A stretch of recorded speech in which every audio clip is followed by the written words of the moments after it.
Hello team, welcome to another ATP Geopolitics video with myself, Jonathan MSP. Ukraine War frontline update for the 10th of May 2024. If you don't know what the lines on my map mean, please check out the key on the screen at the moment. Pause the video. Right, we are going to first of all talk about the Kharkiv Oblast a little bit with the attacks that have been ongoing since early this morning. As you can see, not many other pins on the front line, which is good news for the Ukrainians, of course. Now, what is going on up in Kharkiv? I produced the breaking news update earlier on because I thought it was important to do so. There was an official announcement from President Zelensky at a news conference that the Russians had started an offensive in this area. You can see that Deep State Maps has the enemy conducting assault operations near Pletinivka, which is one of these places around here. And then the grey zone, that's Pletinivka over there. And then the grey zone's changing north of Kharkiv. But I don't think territory majorly taken by the Russians in this area, and that kind of goes against what some of the initial claims from Deep State Maps were. And so what I'm going to do now is just talk about this area, what my thoughts might be, but we'll look at the claims as they've been made. So initially it was deep reconnaissance groups inserting themselves into that area north of Kharkiv and elsewhere. So you've got Kharkiv here, you've got Voronezh, I think, around there, and then north over in this area as well. So there were grad attacks, artillery attacks, aviation, and all sorts. And then there were these claims that, the Russians had taken control of some of these areas. 4 villages were under their control. I'm not sure that's the case now. I think this is a really good synopsis of what's going on. So George Barros from the ISW refers to an ISW thread, but says the Kharkiv operation so far does not look like a major drive to seize Kharkiv city. So this makes sense to me because, like I was saying before, there is no way that Russia is able, they're just not physically able to take Kharkiv. And I'm glad that the analysts are saying, that's not their intention, because they just simply can't. They have 50,000 troops. Around that is Kursk, Belgorod, and Bryansk, right? So it's split across these 3 oblasts. They have 50,000 troops. To take Kharkiv, I think you need, I don't know, I'm kind of guessing here, but a couple 100,000 troops to properly do that. I mean, it's a city of 1.2 million at the moment, and the extended area, it's heavily fortified. You've got mines all along here. You've got fortifications. You can't just take a city like that with 50,000. Think how many people it took to take Bakhmut, right? And that is nothing compared to Kharkiv, really. So it is not realistic that this is a major offensive that is intending to take that city. So what Barros says, it's likely a part of a larger effort to fix Ukrainian forces across the theatre to facilitate advances in Donetsk. Okay, and then he says, more in this thread below. One thing I will say about the idea about fixing. So here's quite a good comparison, actually. What you have, and I've been saying for a long time, in Krinky down here, on the River Delta, is that you have, lots of lines here. We must have our grey zone turned on. So let's have a look at that. Russian fortifications. Okay, so what am I doing here? My goodness, lots more added to the map by JR today. Probably need to, here we go, contested. So that's your grey area contested. I'm going to turn it off for now. This is a feature we've added to the map, or JR's added to the map, to give us an indication of where the grey zone is beyond the Russian defensive lines, as according to Andrew Perpetua. But we're not going to need that for the purposes of what I'm saying. So Krinky is an area where the Ukrainians have got a bridgehead, and they are using that to attract, fix, and attrit Russian forces, that's personnel and equipment, in this wider area here. And the calculation is pretty safe. So it seems like they have relatively few people here. Really just a handful of people controlling this stretch of land, which is not a significant stretch of land, but it doesn't need to be. So the Russians are then fretting about this. They've sent all sorts of troops and equipment to the area to try and purge the left bank of the Ukrainian personnel, and in so doing have left themselves open to attrition from particularly Ukrainian drone crews. So you've got, I don't know, maybe, let's say just, again, I'm putting this number out my posterior, 100 troops here that are fixing the Russians to a much larger degree. And we have seen the destruction of several hundred pieces of kit here, and goodness knows how many personnel. Now, the Ukrainians have lost some personnel, but they are not committing large numbers of personnel here. So the ratio is really advantageous. So you fix Russian troops by... you fix lots of Russian troops with very few Ukrainian troops. So if the claim is up here that you got 50,000 troops, and that's not necessarily the claim that they are all going to be involved in this diversion or distraction. But if you are amassing a large number of troops here to divert Ukrainian forces from the front line, you're going to have to use quite a large number of troops to do that, I think. If the Ukrainians have calculated that the Russians have only got, say, 1,000 troops that they're throwing into here, and they will have intelligence on this, they've got satellite imagery, then I don't think that you will draw enough away from the Ukrainian front line. I think the Ukrainians will be able to deal with that fairly successfully, especially using things like their own aviation bombs and ATACMS and whatever they think they might need to use. I don't know.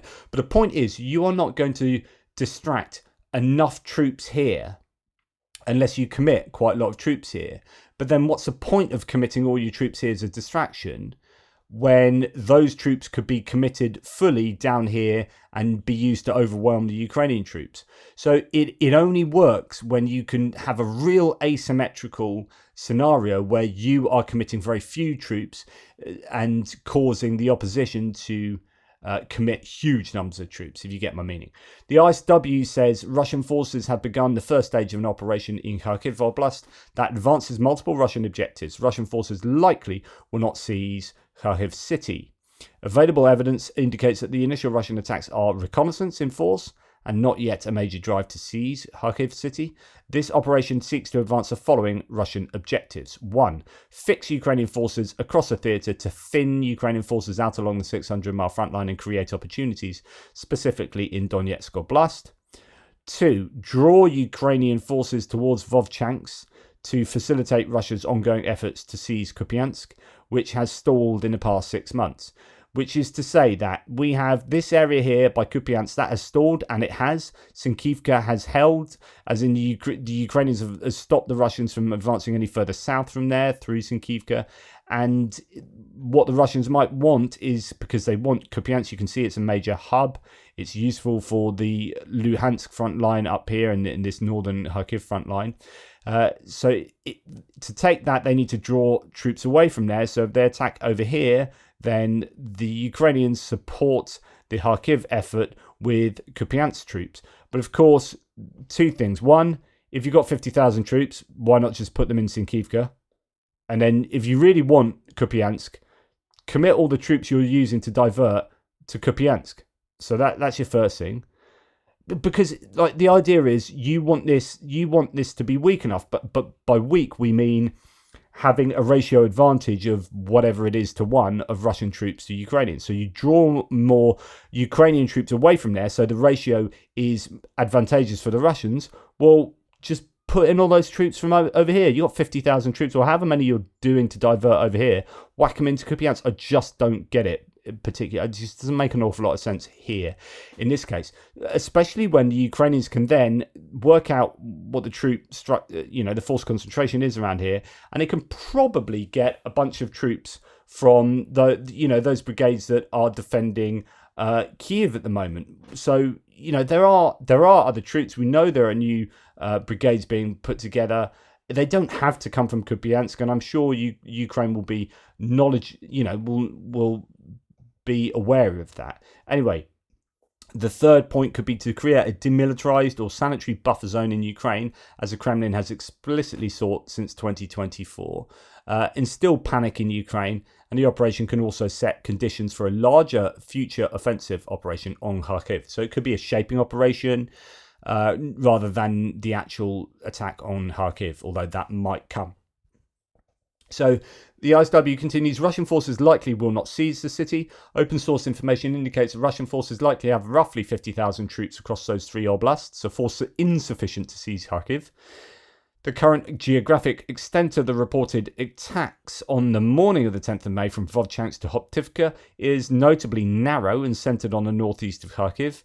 If the Russian command intended to seize the city, then Russian forces would have likely also attacked to the west and northwest of Kharkiv city as well. In other words, you would be seeing a number of different vectors of approach here by the Russians. It's only a small attack here and there.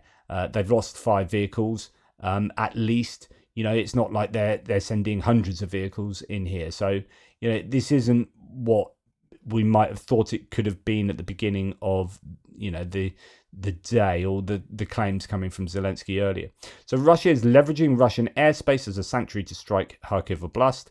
Russia's use of Russian airspace, and I think this is a pretty good point here, for these attacks highlights the urgent need for the US to provide more long-range air defense assets and to allow the Ukrainians to use them to intercept Russian aircraft in Russian airspace.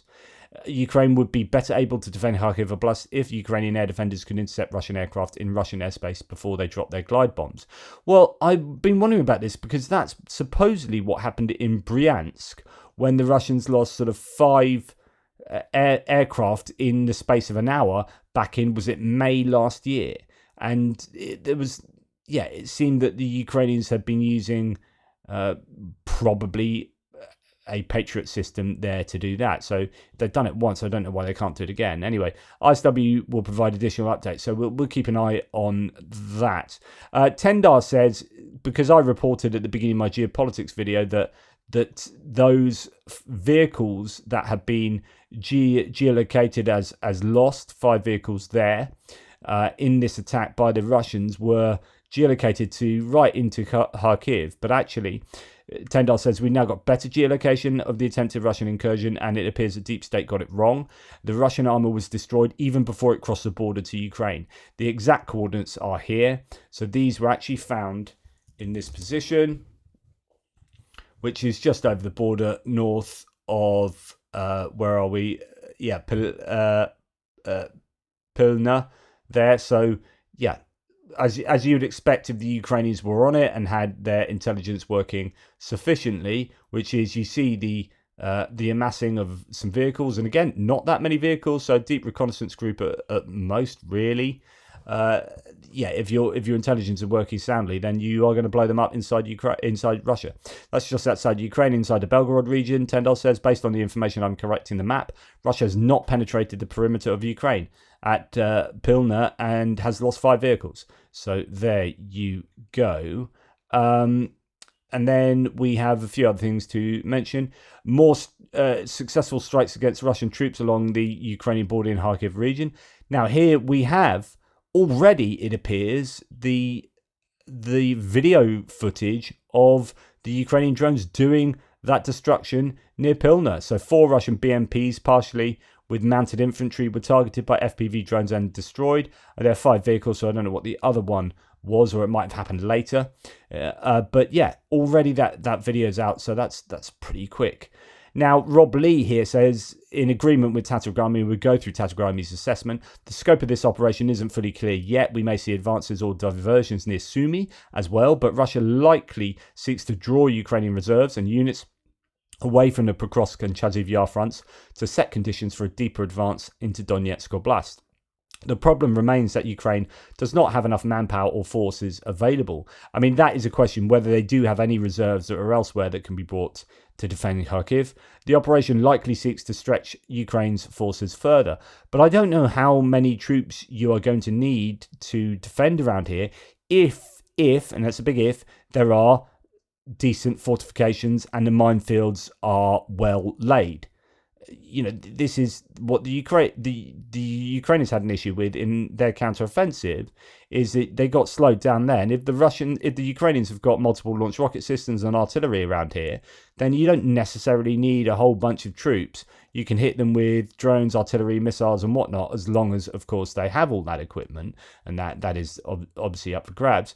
Rob Lee continues, the problem remains that Ukraine does not have enough manpower or forces available. The operation likely seeks to stretch Ukraine's forces further, and this operation has been expected and telegraphed by Russia. As I said, there's no surprise anymore. The Russian MOD announced a few weeks ago the formation of the North Group of Forces, which also set up a Telegram channel to disseminate videos. So that's where we are. Tatargami says, overnight Russian infantry backed by armoured vehicles entered Kharkiv Oblast from the Belgorod area using small tactical units. Front intelligence Insight had previously cautioned about the scenario. Here's what we know about it. The capture of the border villages of Strelecha, Krasny, Pilna and Borisivka isn't unexpected, but I don't know that has actually happened. So this is 5 hours ago, and this is not necessarily true, because I think that's coming from the deep state map claims, and just not sure. It's an anticipated maneuver to divert Ukrainian resources from the main Russian offensive in Donbass. Considering manpower shortages, Ukraine will be forced to redeploy some personnel.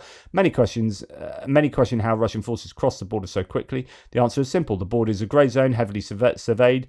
Hence, it doesn't have defensive structures. Instead, the defensive lines are positioned deeper within Ukrainian territory. Manpower shortages compel Ukraine to avoid deploying large units along the border continuously, with fully stocked and ready for immediate use artillery.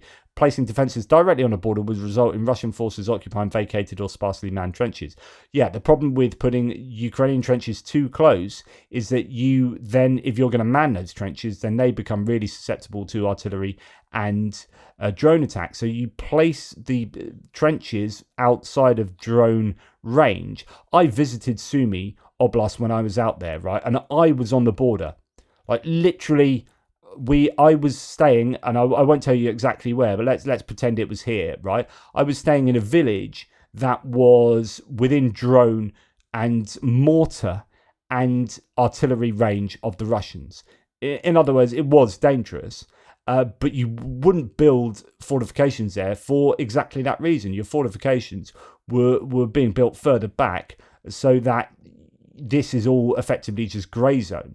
So if the Russians have attacked into Kharkiv Oblast, they might well have walked in and taken some villages, but it's not really going to be too meaningful, because there will be no fortifications there, and you would assume they're leaving themselves vulnerable to being hit with Ukrainian artillery even more.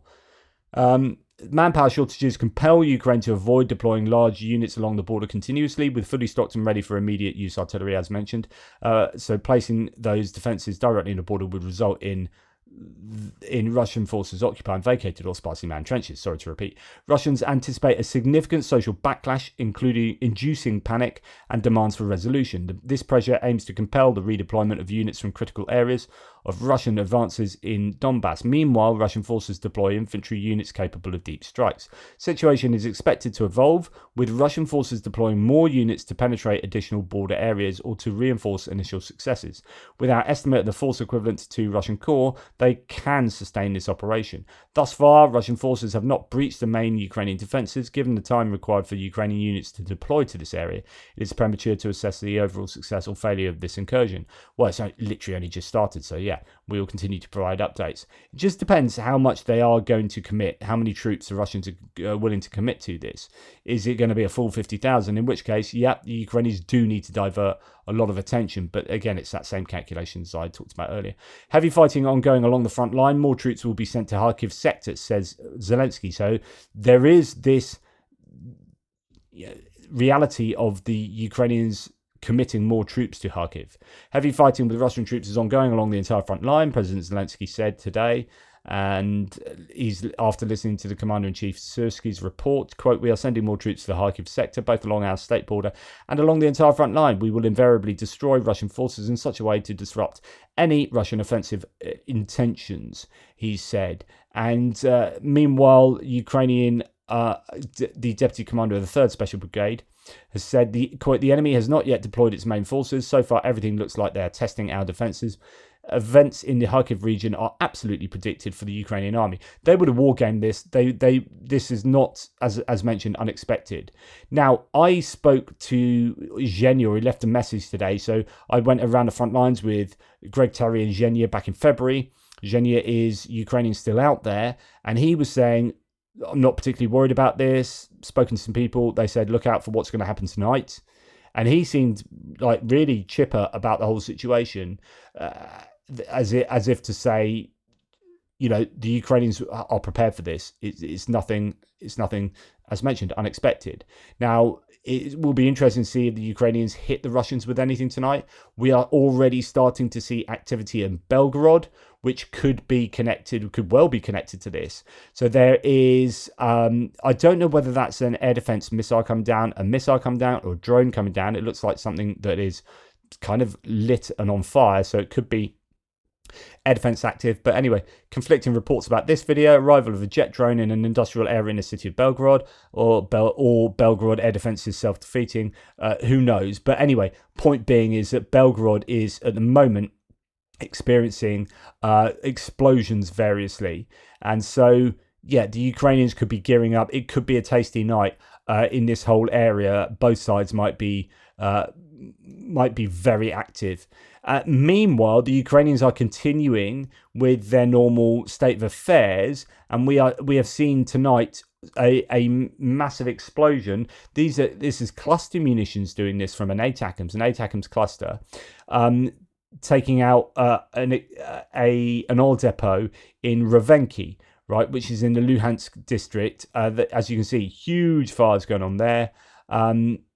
Ukraine struck an oil depot in Ravenki. That is here. So this is in occupied territory. And of course, ATACMS are the Americans are happy for ATACMS to be used for strikes within occupied territories. This is there. So that is, almost to the Russian border. Fairly decent range, I would have thought, on that. You're going to be firing that from somewhere like there. So it's about 150 kilometers. So you would have had a HIMARS somewhere around here then. I would have thought to get 150 kilometer range on that. I presume that's the range of the one they are using there. So big explosion at an oil depot there. Damage is significant. There are potential targets around the oil depot, says Ukraine battle map. I don't know what targets they might be. Battle damage assessment from a fuel depot at Ravenki that was attacked by the Ukrainians. A Russian military fuel truck is visible present on the territory of this facility on archive satellite imagery. So it might have hit another truck. Well, whoop-de-doo. But I think it's mainly going to be about the oil infrastructure there. And then last thing to say before we look at the front line more particularly, Russian troops continue conducting assaults near Nevska. Actually, this is starting to look at the front line. Settlement in Luhansk Oblast. So Nevska, so far apparently attempts to breach the defensive line have been unsuccessful. Nevska is just around, where are we? Here it is, just north of the Torska and Terny salient there. We have Nevska on the Zherebets River coming down. So, happy days for that. I don't know why I said happy days. No success for the Russians there. So, Kupiansk to Svatova to Kreminna. No changes in the last 24 hours. Significant. No changes to the Seversk front line in the last 24 hours. Significant. No changes to the Chaziv Yar sector. Very significant. No changes to the northern Avdiivka area of Ocheretny. I pronounced it 27 different ways last night with Greg, and I still got it wrong, and that's still wrong. But no change there. That is significant. We do have some changes in Pervomaisky area, and this is completely to be expected. The Russians had pretty much operationally encircled the Ukrainian positions northeast of Novelska, that small agricultural settlement there. So Syriac Maps has the Russians closing that area exactly as you would expect.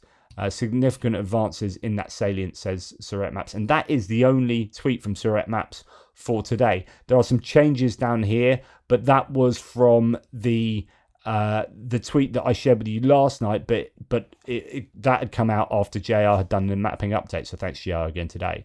So this is just from yesterday's tweet that the Russians had made significant gains both to the northeast and to the south of the eastern part of Krasnohorivka, and they're about 700 meters away from their other troops in this area. So the Russians are, if Surveyor Maps is correct, are making some serious gains there, and Krasnohorivka is not looking good for the Ukrainians. But really, a very quiet day, all considered, other than Kharkiv. And the question then is, is that a good use of the troops when it could be that the rest of the line is arguably culminating? I don't know if it is culminating, but I do have my suspicions because it has slowed down. Chasiv Yar hasn't moved really for over a week now. The Russians have been losing, according to the Ukrainian General Staff, over 1,000 troops every single day now for sort of 10 of the last 12 days.